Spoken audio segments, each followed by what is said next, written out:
Good morning. My name is Jennifer Lowry, and I am the acting United States Attorney for the Southern District of Texas. We are here today to announce the unsealing of 4 indictments that charge 43 people in the United States and Mexico with violating federal drug trafficking laws and money laundering laws.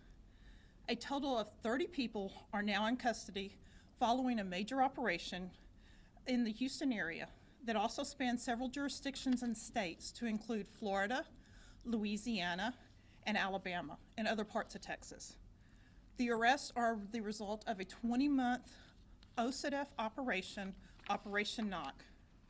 Through multiple indictments returned in October and November of '24, we allege that individuals engaged in trade-based money laundering network operating throughout major cities in the United States and in international markets as well. Criminal organizations, including the Jalisco New Generation Cartel, CJ&G, use the network to launder funds through the purchase and sale of cellular telephones. This was a financial investigation, undercover operation, in where the investigators established and maintained cellular phone storefronts in and around Houston. At these storefronts, the undercover officers received millions of dollars in cash, which were being used to pay for cellular phones that were then shipped to Mexico.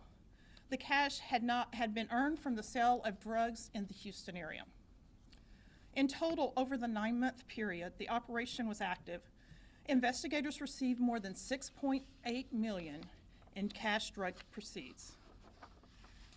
This investigation revealed that the transactions were conducted as part of a complex international trade-based money laundering network operating in all major cities throughout the United States and throughout the world. The network was being used by the CJ&G and others to launder their illicit proceeds through the purchase and sale of cellular phones. In effect, these Mexico-based cell phone vendors received loans of the U.S. money using drug proceeds, in which they then repaid in pesos after selling the cellular phones to legitimate customers. As we have stated previously in previous press conferences, the CJ&G is one of the most violent and dangerous drug cartels operating from Mexico. One of the defendants is a top C&G commander, Francisco Jaramillo Valadinos, aka Chico Jaramillo. Also charged are 6 other Mexican residents who took advantage of the trade-based money laundering network to buy cellular phones with drug proceeds in the United States. A 7th Mexican resident has not been identified and was charged as Fanu Lanu or Josito. 2 defendants, Nabil Akbal and Ashid Kasara, owned and operated cell phone stores in the Houston area and were active participants in the trade-based money laundering network. They are alleged to have knowingly received criminal proceeds as payments from Houston area money couriers on behalf of the Mexican-based customers, concealing in the process the nature, source, and destination of the drug money earned in the greater Houston area. In total, law enforcement seized from Operation Knock targets approximately 754 kilograms of cocaine, 111 kilograms of methamphetamine, 6 kilograms of heroin, 4 kilograms of fentanyl, 588 kilograms of alciparan, and over $3.2 million in cash proceeds and cash drug proceeds. But none of this could be accomplished without our partners standing with me here today. It was a true team effort for this arrest and for this type of investigation. Thank you.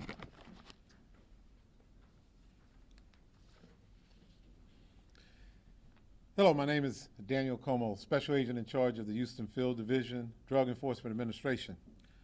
For the past year, our agents have worked alongside with federal prosecutors, the IRS, law enforcement partners, and its undercover operation to crack the code. We needed to crack the code of this sophisticated drug trafficking organization, the CJ&G, also known as the Jalisco Drug Cartel. The cartel, they would bring their drugs in from Mexico, sell their drugs here in the United States, then turn that into money, to cell phones, back to Mexico for money in Mexico for the drug cartels. It was very sophisticated how they were doing it, but we cracked the code. Not only did we crack the code, we went undercover and we got down and dirty with them and created cell phone stores that they did not know it was us, law enforcement. We took their money, we helped them, and now they're going to jail and they will pay for it.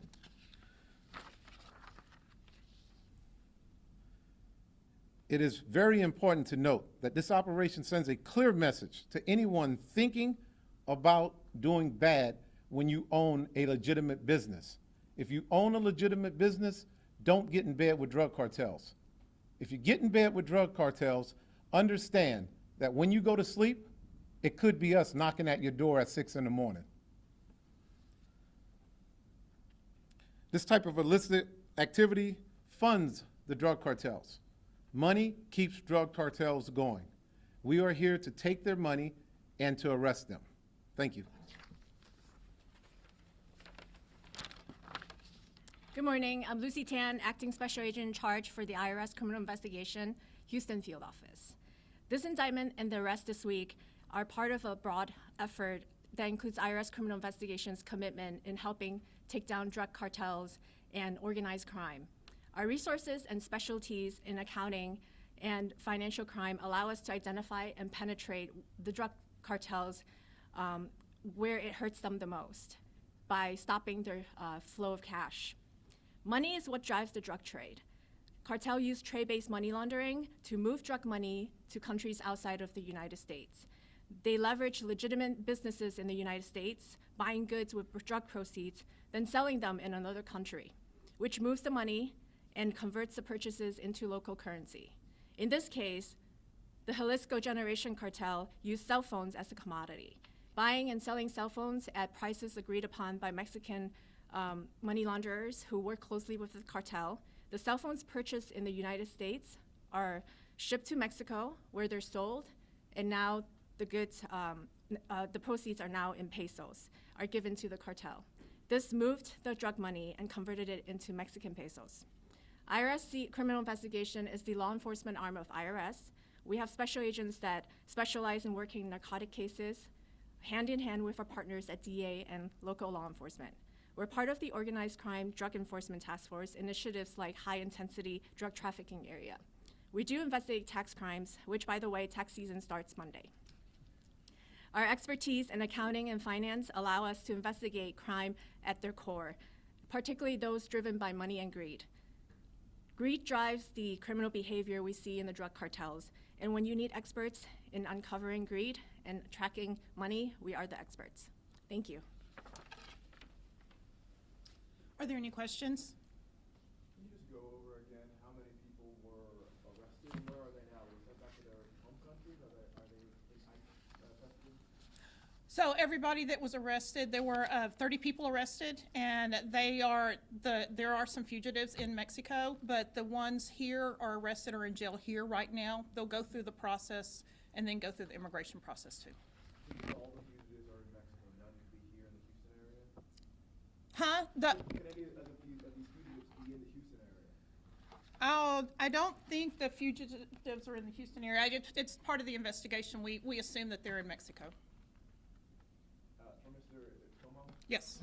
You mentioned that you alluded to like legitimate businesses being involved with the cartel. Are you saying there are legitimate cell phone stores that were a part of this? Yes, look, you can have a cash business, a legitimate cash business, and a drug cartel can approach you and say, will you launder money for us? And there's some out there that will do that. And what I'm making it very clear, that if you decide to do that, you have to deal with us. So did that happen as in this case? Yes, it did. Did any of these legitimate business owners face charges connected to this? Yes, they've been arrested, and they're going to jail. And they're a part of the 30 the people that were arrested? Yes, they are. I wanted to also ask for you, when it comes to the president's immigration policies, including mass deportations, how will your office be handling that, adapting to that? We're still getting guidance, and then it's coming down, so I really can't answer that question at this time. Any other questions? Can you explain a little more how you feel about tip did y'all end up, finding out they were doing this? I think DEA and IRS were running a financial investigation, and through their work, they ended up getting tips and learned about the investigation. You talked about the collaboration, once again, there's a lot of agencies, even on, here we see all the way from Galveston and whatnot. So, could you just talk about HPD's role in this, and the cross collaboration between everybody? You want to talk about the task force? Or? Yeah. Look, here's the great thing for the Houston area is we all work together. We come together as one team to take care of business against these drug cartels.